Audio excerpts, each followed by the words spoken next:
Hi കൂട്ടുകാരെ, പുതിയൊരു വീഡിയോയിലേക്ക് എല്ലാവർക്കും സ്വാഗതം. അങ്ങനെ യതീന്ദ്രനെ കാണാൻ DYSP എത്തുകയാണ് കേട്ടോ. DYSP ആണെങ്കിലോ യതീന്ദ്രനോട് പറയാണ്, എന്നാലും എൻ്റെ സാറിന് ഇങ്ങനെ ഒരു വിധി വരുമെന്ന് ഞാൻ ഒരിക്കലും പ്രതീക്ഷിച്ചില്ല.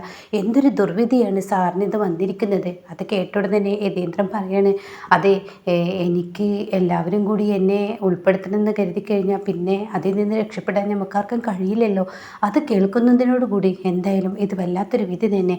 അപ്പോഴേക്കും രാജീവിന് അങ്ങ് ദേഷ്യം പിടിക്കാൻ. രാജീവ് പറയാണ്, സാറേ, അവനെ പോലെയുള്ള അവരൊക്കെ പോലെയുള്ള ആളുകളോട് ചോദ്യം ചെയ്യാനും സമാധാനിപ്പിക്കാനൊക്കെ ആളുണ്ട്. ഞങ്ങളെല്ലാവരും കൂടി പ്രതിയാക്കാനുള്ള പരിപാടിയാണോ?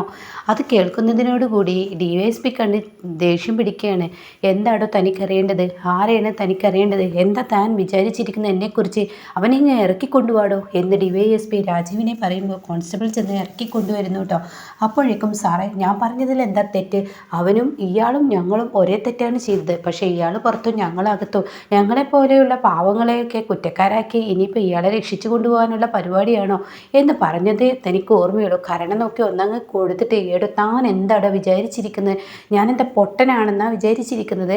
എനിക്ക് പോലീസ് ഡ്യൂട്ടി തുടങ്ങിയിട്ട് കുറേ കാലമായി. അതുകൊണ്ട് ഏതാണ് ക്രിമിനൽ, ഏതാണ് കള്ളൻ, ഏതാണ് നല്ലവൻ എന്ന് തിരിച്ചറിയാനുള്ള ആ കഴിവൊക്കെ എന്നിലുണ്ട്. അപ്പം അതുകൊണ്ട് തന്നെ ആ കഴിവ് എന്നിലുള്ളത് കൊണ്ട് തന്നെ നിന്നെയും മറ്റുള്ളവരെയൊക്കെ പോലെയുള്ളവരെ വേർതിരിച്ചെടുക്കാനും എനിക്ക് കഴിയും. അതുകൊണ്ട് ഇനി മേലാൽ നിൻ്റെ നാക്കെടുത്ത് ചലച്ചാലുണ്ടല്ലോ എന്ന് പറഞ്ഞ് ഒന്നും കൂടി അങ്ങ് കൊടുത്തതിന് ശേഷം മര്യാദയ്ക്ക് കയറ്റിക്കൊണ്ടുപോടോ ഇവനെ പോലെയുള്ളവൻ എന്ന് പറയുമ്പോൾ രാജ്യം ഇല്ലാതാവുകയാണ് കേട്ടോ. പിന്നീട് യതീന്ദ്രനോട് ചോദിക്കുകയാണ് DYSP, സത്യത്തിൽ ഇതിലെങ്ങനെ കുരുങ്ങി, എന്താണ് സംഭവിച്ചത് എന്ന് ചോദിക്കുമ്പോൾ ആദ്യം മുതലുള്ള കഥ പറഞ്ഞു തുടരുകയാണ് കേട്ടോ യതീന്ദ്രൻ പറയുകയാണ്, അതെ, ഗംഗയും ഇവനും, അതായത് രാജീവും കൂടി എൻ്റെ വീട്ടിലോട്ട് ആ വിഗ്രഹവുമായി വന്ന് പിന്നീട് അതവിടെ വെക്കുവാൻ പറഞ്ഞു. അത് വലിച്ചെറിയാൻ ഉദ്ദേശിച്ചു. പിന്നീട് ഞാനും എൻ്റെ മരുമകളും കൂടി അത് പൂജാമുറിയിലോട്ട് കയറ്റി. ഇതാണ് സത്യത്തിൽ സംഭവിച്ചത്. അല്ലാതെ ഞാനത് മോഷ്ടിക്കാനോ എടുക്കാനോ ഒന്നുമല്ല. പിന്നീട് ഇപ്പോൾ എൻ്റെ മകളുടെ വിവാഹത്തിൻ്റെ അന്നാണ് ഇത് മോഷ്ടിച്ചു എന്നുള്ള ആ ആരോപണം എനിക്ക് കേൾക്കേണ്ടി വന്നത്. അത് കേൾക്കുന്നതിനോടുകൂടി താങ്കൾ ഇങ്ങനെ വിഷമിക്കേണ്ട. താങ്കൾ ഒരിക്കലും ഇതേപോലെ തെറ്റ് ചെയ്യില്ല. അപ്പോഴേക്കും യതീന്ദ്രൻ പറയണേ, താങ്കളെ പോലെയുള്ള നല്ല മനുഷ്യനെ എങ്ങനെ പറയാൻ കഴിഞ്ഞല്ലോ. അതാണ് എൻ്റെ മനസ്സിൻ്റെ ഏറ്റവും വലിയ സന്തോഷം. ഞാൻ ഒരിക്കലും പ്രതീക്ഷിക്കാത്ത ഒരു കാര്യമാണ് നിങ്ങളിപ്പോൾ എന്നോട് പറഞ്ഞത്. അതുകൊണ്ട് തന്നെ ഞാനൊരു ക്രിമിനലായി നിങ്ങളെന്നെ കണ്ടില്ലല്ലോ എന്നൊക്കെ പറയുകയാണ് കേട്ടോ.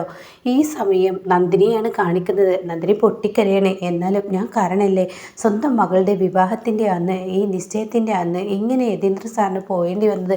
ഞാനാണല്ലോ ആ വിഗ്രഹം കളയണ്ട എന്ന് പറഞ്ഞത്. എന്നിട്ടിപ്പോൾ യതീന്ദ്ര സാറിന് ഇങ്ങനെ ഒരു അവസ്ഥ വന്നല്ലോ എന്നൊക്കെ പറഞ്ഞ് നന്ദിനി കരയുമ്പോൾ, തനിക്ക് എന്താടോ പ്രശ്നം എന്ന് ആരതി ചോദിക്കുകയാണ്. താൻ എന്താടോ പറഞ്ഞത് തന്നെ പറഞ്ഞുകൊണ്ടിരിക്കുന്നത്? ഞാൻ പറഞ്ഞത് തന്നെ പറഞ്ഞതല്ലല്ലോ, ഞാൻ ഉണ്ടായതല്ലേ പറയുന്നത്. ഇതിവിടെ സംഭവിച്ചതല്ലേ.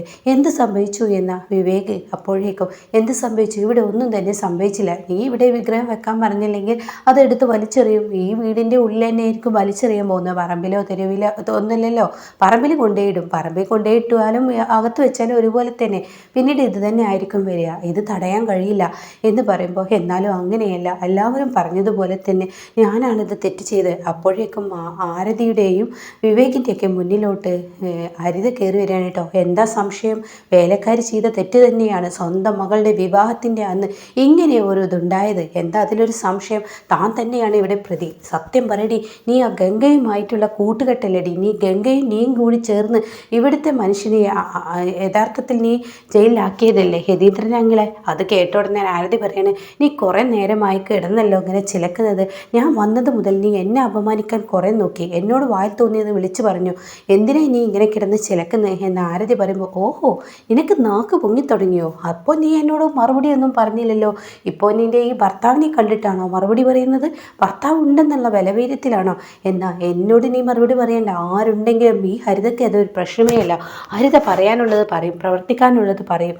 അപ്പോൾ അത് കേട്ടോടും തന്നെ വിവേക് പറയുകയാണ്, ദേ, വായിൽ തോന്നിയത് വിളിച്ച് പറയേണ്ട. നിന്നെപ്പോലെ ഒരു വൃത്തികെട്ടവളെ സപ്പോർട്ട് ചെയ്താലേ ഞാൻ ഇത്രയും കാലം ഓഹോ, അപ്പം നിനക്കും ഈ ഇവളുടെ കൂടെ കൂട്ടുകെട്ടുണ്ടാവൂലേ, ആ ഗംഗയുമായി നീ എത്ര കൈപ്പറ്റി എന്ന് ചോദിക്കുമ്പോൾ ദേ വായിൽ തോന്നിയത് വിളിച്ചു പറഞ്ഞാലുണ്ടല്ലോ. എന്താ വിളിച്ചു പറഞ്ഞതിൽ എന്താ സംശയം?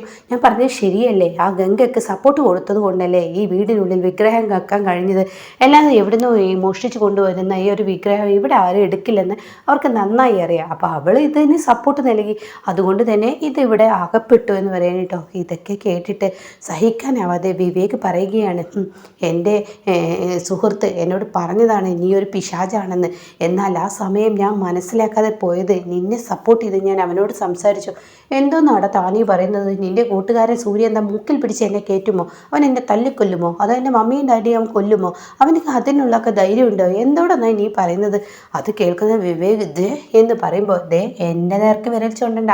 ഞാൻ ആരാണെന്ന് തനിക്ക് നന്നായിട്ട് അറിയില്ല. എൻ്റെ സ്വഭാവം അത് വേറെയാണ്. എടി നന്ദിനി, എടി അടിമക്കാരി, എടി വേലക്കാരി, നീ കാരണമാണ് ഈ വീട്ടിൽ ഇത് സംഭവിച്ചത്. നീ കാരണമാണ് സ്വന്തം മകളുടെ വിവാഹ നിശ്ചയത്തിൻ്റെ അന്ന് പോലീസിൻ്റെ പിടിയിലായത് അങ്കിള്. അത് നീ ഒറ്റൊരുത്തിയടി എന്ന് പറഞ്ഞു പോകുമ്പോൾ നന്ദിനി പൊട്ടി പൊട്ടി കരയുകയാണ് കേട്ടോ. അത് കേട്ട ഉടൻ തന്നെ നന്ദിനിയോട് പറയുകയാണ് വിവേകും ആരതി, അവളുടെ വാക്കുകൾ കേട്ട് നീ കരയാതെ. അല്ല, അവരുടെ വാക്കുകൾ അത് പത്മ മാഡത്തിൻ്റെ വാക്കുകളാണ്, ഈ കുടുംബത്തിൻ്റെ വാക്കുകളാണ്. അതെനിക്ക് ഉറപ്പാണ്. ഞാനാണ് തെറ്റുകാരി, ഞാനാണല്ലോ ആ തെറ്റ് ചെയ്തത്, അതുകൊണ്ടാണല്ലോ ഇങ്ങനെയൊക്കെ എനിക്ക് സംഭവിച്ചത് എന്ന് പറഞ്ഞ് കരയുന്നുണ്ട് കേട്ടോ. പിന്നീട് കാണിക്കുന്നത് സൂര്യയാണ്. സൂര്യയും വക്കീലും കൂടി സ്റ്റേഷൻ ജാമ്യത്തിൽ ഇറക്കാൻ വേണ്ടി DYSPയുടെ മുന്നിലോട്ട് എത്തുകയാണ്. അപ്പോൾ DYSP പറയുകയാണ്, സോറി, ക്ഷമിക്കണം, വക്കീലിനും അറിയാം ഈ കേസിൻ്റെ യഥാർത്ഥ പ്രശ്നം എന്തെന്ന്. ഇതൊരു വിഗ്രഹമോഷണമാണ്. വിഗ്രഹമോഷണം എന്ന് പറഞ്ഞാൽ കേസ് വേറെയായി പോവും. അത് വലിയൊരു കുറ്റമാണ്.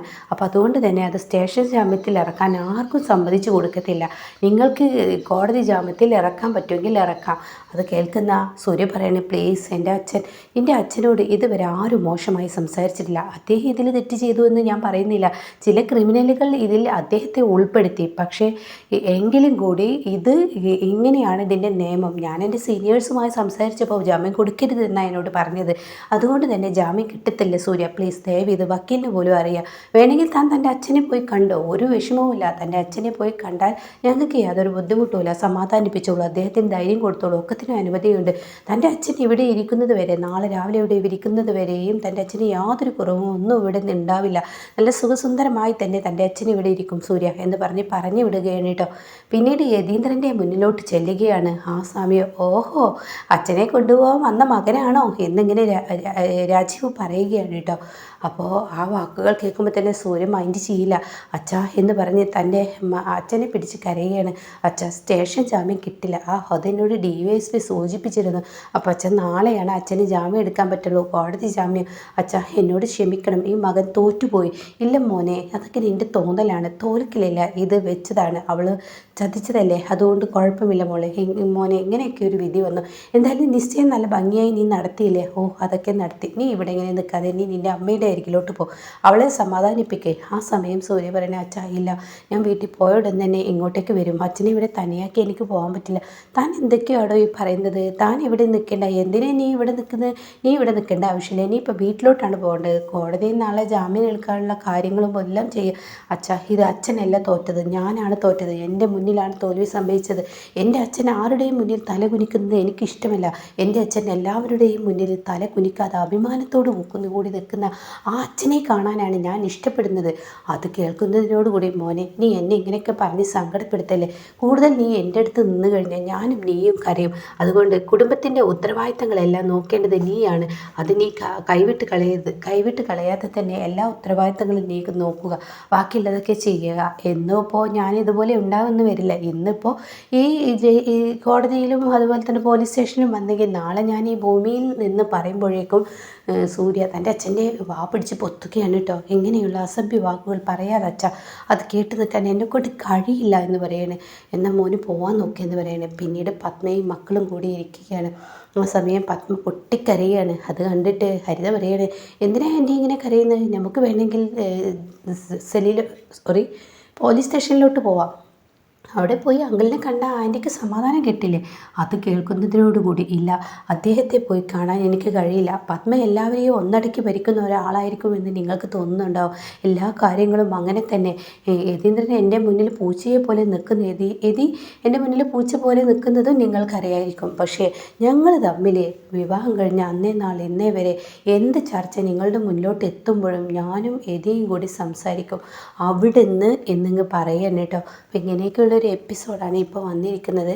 അപ്പോൾ എന്തായാലും ഇനിയിപ്പോൾ സൂര്യ അവിടെ ഉണ്ടല്ലോ, സൂര്യ അവിടെ പോയിട്ടുണ്ടല്ലോ എന്നിങ്ങനെ ഇന്ദ്രജ പറയുന്നുണ്ട്. അപ്പോൾ എന്തായാലും ഇനിയിപ്പോൾ രഞ്ജിത്തും കൂടെ ഇരിക്കുന്നുണ്ട് കേട്ടോ. അപ്പോൾ രഞ്ജിത്ത് പറയുന്നുണ്ട് നമുക്ക് വേണമെങ്കിൽ പോലീസ് സ്റ്റേഷനിലോട്ട് പോകാമെന്ന്. ഇനിയാണ് കഥയുടെ ആ ഒരു ക്ലൈമാക്സ് വന്നു തുടങ്ങുന്നത് കേട്ടോ. ഇനി ഓരോരുത്തരായി നന്ദിനിയാണ് ശരി എന്നിങ്ങനെ വരുന്ന ആ ഒരു എപ്പിസോഡിലോട്ടാണ് കേട്ടോ ഇനി കഥ പോകുന്നത്.